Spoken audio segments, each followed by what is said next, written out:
Hello, saya Brian McFeeters dan saya Duta Besar Amerika Syarikat ke Malaysia yang baru. Saya dan keluarga merasa sangat bertuah dapat kembali ke Malaysia, tempat kami berkhidmat 10 tahun yang lalu.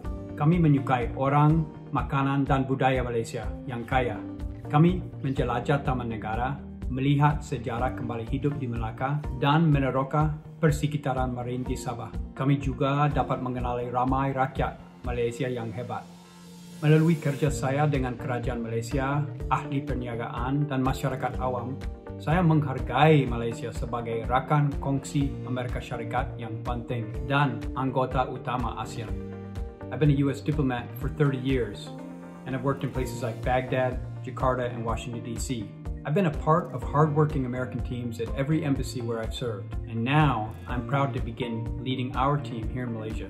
What are we trying to do? In essence, strengthen the connections between our two countries. We promote economic partnerships, build strong security ties, and advance people-to-people connections, particularly among young people from both of our countries.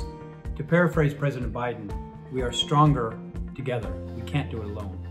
Wabak COVID-19 telah mencabar seluruh dunia. Saya komited untuk bekerja sama dengan kerajaan dan pegawai kesehatan Malaysia untuk melakukan segala yang kami mampu untuk pulih.